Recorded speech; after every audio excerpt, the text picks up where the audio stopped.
ओम शांति। 19/5/2020 की प्रातः मुरली है। बाप दादा कहते हैं, मीठे बच्चे, तुम अभी शांति धाम सुखधाम में जाने के लिए ईश्वरीय धाम में बैठे हो। यह सत का संग है जहाँ तुम पुरुषोत्तम बन रहे हो। प्रश्न करते हैं, तुम बच्चे बाप से भी ऊंच हो, नीच नहीं, कैसे? उत्तर है, बाबा कहते हैं, बच्चे, मैं विश्व का मालिक नहीं बनता, तुम्हें विश्व का मालिक बनाता हूँ, तो ब्रह्मांड का भी मालिक बनाता हूँ। मैं ऊंच से ऊंच बाप तुम बच्चों को नमस्ते करता हूँ, इसलिए तुम मेरे से भी ऊंच हो। मैं तुम मालिकों को सलाम करता हूँ, फिर तुम ऐसा बनाने वाले बाप को सलाम करते हो। ओम शांति। मीठे मीठे रूहानी बच्चों को नमस्ते। रिस्पॉन्ड भी नहीं करते हो, बाबा नमस्ते, क्योंकि बच्चे जानते हैं बाबा हमको ब्रह्मांड का मालिक भी बनाते हैं और विश्व का मालिक भी बनाते हैं।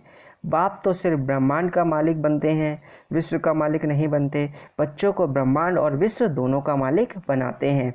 तो बताओ, बड़ा कौन ठहरा? बच्चे ठहरे ना। बाबा कहते हैं, बच्चे आप बड़े हो, इसलिए बच्चे फिर नमस्ते करते हैं। बाबा आप ही हमको ब्रह्मांड और विश्व का मालिक बनाते हो, इसलिए आपको नमस्ते। मुसलमान लोग भी मालेकुम सलाम, सलाम वालेकुम कहते हैं ना। तुम बच्चों को यह खुशी है जिनको निश्चय है, निश्चय बगैर तो कोई यहाँ आ भी ना सके। यहाँ जो आते हैं वह जानते हैं हम कोई मनुष्य गुरु के पास नहीं जाते, मनुष्य बाप के पास, टीचर के पास व मनुष्य गुरु के पास नहीं जाते। तुम आते हो रूहानी बाप, रूहानी टीचर, रूहानी सतगुरु के पास। वह मनुष्य तो अनेक हैं, यह एक ही है। यह परिचय कोई को भी था नहीं। भक्ति मार्ग के शास्त्रों में भी है कि रचता और रचना को कोई भी नहीं जानते। ना जानने कारण उनको आर्फन कहा जाता है। जो अच्छे पढ़े लिखे होते हैं समझ सकते हैं हम सभी आत्माओं का बाप एक ही निराकार है। वह आ करके बाप टीचर सतगुरु भी बनते हैं। गीता में कृष्ण का नाम बाला है।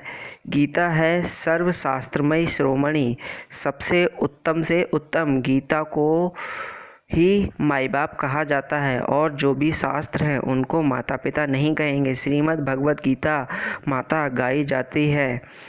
भगवान के मुख कमल से निकली हुई गीता का ज्ञान ऊंचते ऊंच बाप हैं तो जरूर ऊंचते ऊंच की ही गाई हुई गीता हो गई क्रिएटर। बाकी सब शास्त्र हैं उनके पत्ते क्रेशन। रचना से कभी वर्षा मिल ना सके, अगर मिलेगा भी तो अल्पकाल के लिए। दूसरे इतने ढेर शास्त्र हैं जिनके पढ़ने से अल्पकाल का सुख मिलता है, एक जन्म के लिए। जो मनुष्य ही मनुष्य को पढ़ाते हैं, हर प्रकार की जो भी पढ़ाई है वह अल्पकाल के लिए मनुष्य को पढ़ाते हैं।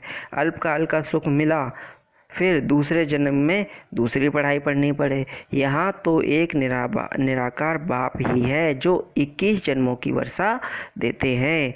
कोई मनुष्य तो दे ना सके, वह तो वर्थ नॉट ए पेनी बना देते हैं। बाप जानते हैं पाउंड। अभी बाप बैठ बच्चों को समझाते हैं, तुम सब ईश्वर के बच्चे हो ना। सर्वव्यापी कहने से अर्थ कुछ नहीं समझते। सब में परमात्मा है तो फिर फादरहुड हो जाता है। फादर ही फादर तो फिर वर्षा कहाँ से मिले? किसका दुख कौन हरे? बाप को ही दुख हरता सुख करता कहा जाता है। फादर ही फादर का तो कोई अर्थ ही नहीं निकलता।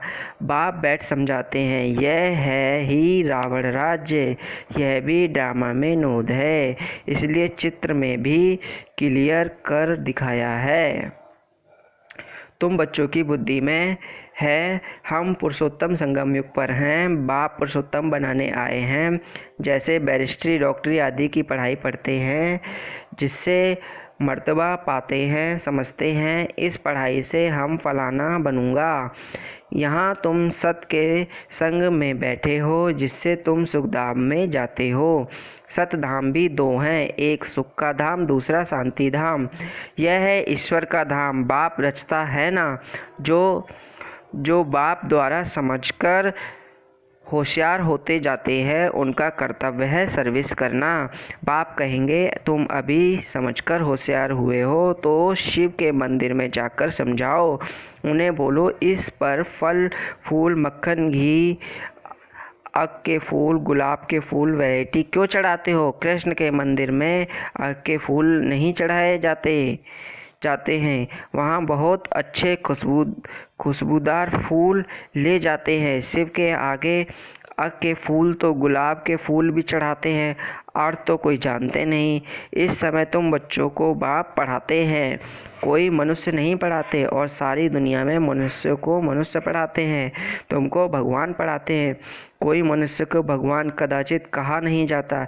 लक्ष्मी नारायण को भी भगवान नहीं, उनको देवी देवता कहा जाता है। ब्रह्मा विष्णु शंकर को भी देवता कहेंगे। भगवान एक ही है, वह है सभी आत्माओं का बाप। सभी कहते भी हैं हे परमपिता परमात्मा, उनका सच्चा नाम है शिव, और तुम बच्चे हो शालिग्राम। पंडित लोग जब रुद्र यज्ञ रचते हैं तो शिव का बहुत बड़ा लिंग बनाते हैं और शालिग्राम छोटे छोटे बनाते हैं। शालिग्राम कहा जाता है आत्मा को, शिव कहा जाता है परमात्मा को। वह सभी बाप हैं, हम सब हैं भाई भाई, कहते भी हैं ब्रदरहुड। बाप के बच्चे हम भाई भाई हैं। फिर भाई बहन कैसे हुए? प्रजापिता ब्रह्मा के मुख से प्रजा रची जाती है, वह है ब्राह्मण और ब्राह्मणी। हम है प्रजापिता ब्रह्मा की संतान हैं, इसलिए बीके कहलाते हैं। अच्छा, ब्रह्मा को किसने पैदा किया? भगवान ने। ब्रह्मा विष्णु शंकर यह सब क्रिएशन है। सूक्ष्म वतन की भी रचना हो गई है। ब्रह्मा मुख कमल से तुम बच्चे निकले हो, ब्रह्मा ब्रह्माणी कहलाते हो। तुम ब्रह्मा मुख वंशावली एडेप्ट हो। प्रजापिता ब्रह्मा बच्चे कैसा पैदा करेंगे? जरूर एडॉप्ट करेंगे, जैसे गुरु के फॉलोअर्स एडॉप्ट होते हैं, उनको कहेंगे शिष्य। तो प्रजापिता ब्रह्मा सारी दुनिया का पिता हो गया, उनको कहा जाता है great great grandfather. Prajapita Brahma तो यहाँ चाहिए ना। सूक्ष्म वतन में भी ब्रह्मा है, नाम गाया हुआ है ब्रह्मा विष्णु शंकर, परंतु सूक्ष्म वतन में प्रजा तो होती नहीं। प्रजापिता ब्रह्मा कौन है? यह सब बाप बैठ समझाते हैं। वह ब्राह्मण लोग भी अपने को ब्रह्मा की औलाद कहते हैं। अब ब्रह्मा कहाँ हैं? तुम कहेंगे यह बैठे हैं, यह कहेंगे होकर गया है। वह फिर अपने को पुजारी ब्राह्मण कहलाते हैं। अभी तुम तो प्रैक्टिकल में हो। प्रजापिता ब्रह्मा के बच्चे आपस में भाई बहन हो गए। ब्रह्मा को एडॉप्ट किया है शिव बाबा ने। कहते हैं मैं इस बूढ़े तन में प्रवेश कर तुमको राजयोग सिखलाता हूँ। मनुष्य को देवता बनाना यह कोई मनुष्य का काम नहीं है, बाप को ही रचता कहा जाता है। भारतवासी जानते हैं, शिव जयंती भी मनाई जाती है। शिव है बाप। मनुष्य को यह भी पता नहीं है कि देवी देवताओं को यह राज्य किसने दिया। स्वर्ग का रचिता है ही परम आत्मा, जिसको पतित पावन कहा जाता है। आत्मा अशुल पवित्र होती है, फिर सतो रजो तमो में आती है। इस समय कलयुग में सब हैं तमो प्रधान, सतयुग से सतो प्रधान थे। आज से 5000 वर्ष पहले इन लक्ष्मी नारायण का राज्य था। 2500 वर्ष देवताओं की डिनाइस्टी चली। उनके बच्चों ने भी राज्य किया ना। Lakshmi Narayan the first the second ऐसे चला आता है। मनुष्य को इन बातों का कुछ भी पता नहीं है। इस समय है सब तमो प्रधान पतित। यहाँ एक ही मनुष्य पावन हो नहीं सकता। सभी पुकारते हैं हे पतित पावन आओ, तो पतित दुनिया हुई ना। इनको ही कलयुग नरक कहा जाता है। नई दुनिया को स्वर्ग पावन दुनिया कहा जाता है। फिर पतित कैसे बने यह कोई नहीं जानते। भारत में एक भी मनुष्य नहीं जो अपने 84 जन्मों को जानता हो। मनुष्य मैक्सिमम 84 जन्म लेते हैं, मिनिमम एक जन्म। भारत को अविनाशी खंड माना गया है क्योंकि यहाँ ही शिव बाबा का अवतरण होता है। भारत खंड कभी विनाश हो नहीं सकता। बाकी जो अनेक खंड हैं सब वह सब विनाश हो जाएंगे। इस समय आदि सनातन देवी देवता धर्म प्राय लोप हो गया है। कोई भी अपने को देवता नहीं कहलाते हैं क्योंकि देवताएं सतोप्रधान पावन थे। अभी तो सभी पतित पुजारी बन गए हैं। यह भी बाप बैठ समझाते हैं। भगवान वाच है ना, भगवान सभी इसका बाप है। वह एक ही बार भारत में आते हैं। कब आते हैं? पुरुषोत्तम संगम युग पर। इस संगम युग को ही पुरुषोत्तम कहा जाता है। यह संगम युग है कलयुग से सतयुग, पतित से पावन बनने का। कलयुग में रहते हैं पतित मनुष्य, सतयुग में हैं पावन देवता, इसलिए इनको पुरुषोत्तम संगम युग कहा जाता है। जबकि बाप आकर पतित से पावन बनाते हैं। तुम आए ही हो मनुष्य से देवता पुरुषोत्तम बनने। मनुष्य तो यह भी नहीं जानते कि हम आत्माएं निर्वाण धाम में रहती हैं, वहाँ से आते हैं पाठ बजाने।